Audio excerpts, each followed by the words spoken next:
జిల్లాలో భారతీయ జనతా పార్టీ ప్రశిక్షణ తరగతులు గోలేటి టౌన్షిప్లో జరుగుతున్నాయి.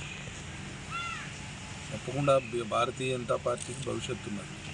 ఈ రాష్ట్రంలో కాంగ్రెస్ పాలనను చూసినారు, బీఆర్ఎస్ నిరంకుశ పాలన కూడా చూసారు. అసలు వారికి విసిపోయి వీరికి అవకాశం ఇచ్చారు.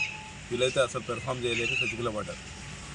మొన్న జరిగిన ముఖ్యమంత్రి గారి సభ చాలా పేలవంగా జరిగింది. చాలా ఆశలుండే ఈ జిల్లా ప్రజలకు. మొదటిసారి ముఖ్యమంత్రి హోదాలో అభివృద్ధి కార్యక్రమాల కోసం ముఖ్యమంత్రి గారు ఈ ప్రాంతానికి వచ్చిన సందర్భంగా ఏమనుకున్నారు అని అంటే, ముఖ్యమంత్రి గారు కొంత నిధులు కేటాయిస్తారు, జిల్లా అభివృద్ధికి పరిష్కారం చూపిస్తారు అనుకున్నారు. తీరా చూస్తే ఏమైంది?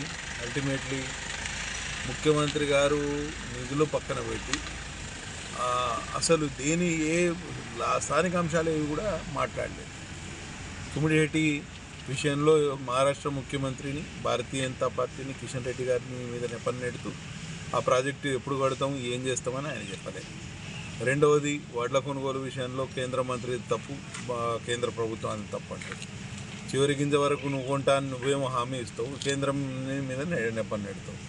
మాకు ఇక్కడ రోడ్లు సరిగ్గా లేవు, ఆసుపత్రులు సరిగ్గా లేవు, స్కూళ్ళు సరిగ్గా లేవు, ఇక్కడ గిరిజనులకి ఎటువంటి ఉపాధి అవకాశాలు లేవు, పేపర్ మిల్లో కార్మికుల సమస్య ఉన్నది. ఇవన్నీ ఏవి ప్రస్తావన చేయకుండా ఏదో తూతూ మంత్రంగా ఈ సభ జరిగింది. సభను ఏదో వాళ్ళు ఏమంటారు, వాళ్ళ షో ఆఫ్కి ఉపయోగించుకున్నారు తప్పించి ప్రజల సమస్యల మీద వాళ్ళకి పట్టింపు లేదనేది అర్థమైంది. ప్రధానంగా ప్రజలు ఏదైతే మీ నియోజకవర్గానికి వస్తే ఎలాంటి విషయాలు లేవనెత్తాల్సిన అవసరం ఉండేది? ప్రధాన సమస్యలు ప్రజలను పీడిస్తున్న ఏదైతే పోడు భూములు కానీ రైతులని ఫారెస్ట్ అధికారులు గతంలో బీఆర్ఎస్ ప్రభుత్వం టైంలో కూడా బాగా ఇబ్బంది పెట్టారు. ఇప్పుడు కూడా అదే ఒరవడి ఇంకా సాగుతారు.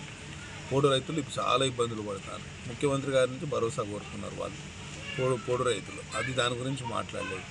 ఫ్యాక్టరీ రైతులు, సిర్పూర్ పేపర్ మిల్లు కంపెనీ కార్మికులు గత 15 రోజులుగా ఇళ్ల నిరాహార దీక్షలు చేస్తున్నారు. వారు ఏదైనా ప్రభుత్వం నుంచి హామీ కోరుకున్నారు, ఆ విషయంలో మాట్లాడలేదు. అసలు స్థానిక అంశాలు ఏం మాట్లాడారు?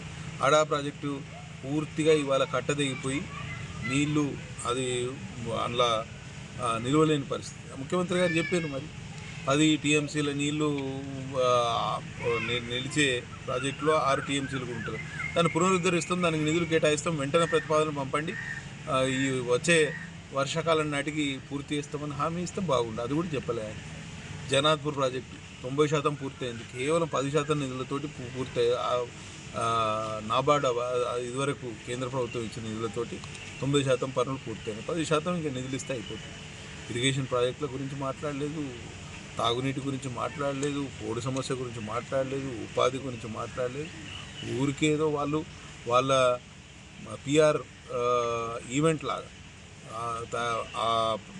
మొత్తం సభను ఉపయోగించుకున్నట్టు తప్పించి ఇవాళ 2 రోజులైంది ముఖ్యమంత్రి గారి సభ. ఎక్కడైనా చర్చ జరుగుతుందా ముఖ్యమంత్రి గారి సభ మీద? ఒక ముఖ్యమంత్రి గారు ఒక దగ్గర మీటింగ్ పెడితే ఒక వారం 10 రోజులు దాని మీద చర్చ నడుస్తుంది ప్రజల్లో. ప్రజలు ఎక్కడ చర్చించుకుంటారు? నువ్వు ఏం మాట్లాడినావు, ఏమి ఇచ్చినావు, ఏం చేసినావు? ఇంత పేలవంగా ఒక ముఖ్యమంత్రి సభ జరిగినాక ప్రజలకు వాళ్ళ మీద నమ్మకం లేదనేది అర్థమవుతుంది. సో రాష్ట్ర వ్యాప్తంగా ఏదైతే పవన్ కళ్యాణ్ చేసిన ఆరోపణలు రాజకీయ దుమారం లేపుతుంది. దీనిపైన బీజేపీ పార్టీ ఏ విధంగా పోతుంది?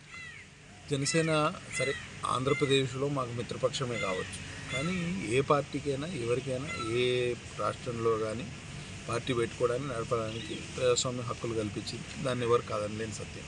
సరే, వారి అజెండా అయింది. తెలంగాణ రాష్ట్రంలో కూడా వారి పార్టీని విస్తరించాలనుకుంటున్నారు. వారికి ఫ్యాన్ బేస్ ఉంది. అది over a period of time తెలుస్తుంది. కానీ ఇప్పుడు ఆ ప్రీమెచ్యూర్ ఇంత ఎర్లీగా మేము దాని మీద స్పందించాల్సిన అవసరం లేదు. కానీ ముఖ్యమంత్రి గారు తర్వాత మంత్రులు యావాకులు చెవాకులు వేలి ఆయన సభకు అనుమతి ఇవ్వకపోవడం చూస్తూ ఉంటే వాళ్ళు కొంచెం ఏదో తేలుగుట్టిన దొంగల్లాగానే వ్యవహరిస్తున్నారు. కాబట్టి విధానం కరెక్ట్ కాదు. అందరికీ అవకాశం ఏంటి? ఎవరు వచ్చినా కూడా ఇంతకుముందు తెలుగుదేశం ఇక్కడ అధికారంలో ఉండే, వాళ్ళ తెలుగుదేశం అంతర్ధానం అయిపోయింది. ఇవాళ జనసేన పార్టీ నాయకుడు అధ్యక్షుడు ఆయన వద్దామని చూస్తున్నారు. ఎవరు వచ్చినా కూడా ప్రజాస్వామ్యంలో ప్రజలు వారికి ఓటు వేస్తే, వారికి బలాన్ని చేకూరిస్తే వాళ్ళు బలవంతులై భవిష్యత్తులో తెలంగాణ రాష్ట్రంలో జనసేన పార్టీ బీజేపీ కలిసి పోటీ చేయనుందా? అది ఊహాతీతం. జనసేన అజెండా ఏంది, తెలంగాణ రాష్ట్రంలో వారి ఉనికి ఏంది, ఇదంతా ఇప్పుడు టూ ప్రిమేచ్యూర్. మేమెవరు పొత్తుల కోసం ప్రయత్నం చేయట్లేదు. చాలా ఊహాగానాలను బీఆర్ఎస్ తోటి పొత్తు, దాంతో పొత్తు, ఎవరితో పొత్తు అవసరం. స్వశక్తి మీద ఎదగాలనుకుంటున్నాం, ఒంటరిగా పోటీ చేయాలనుకుంటున్నాం, ఒంటరిగా అధికారంలోకి రావాలనుకుంటున్నాం. Thank you.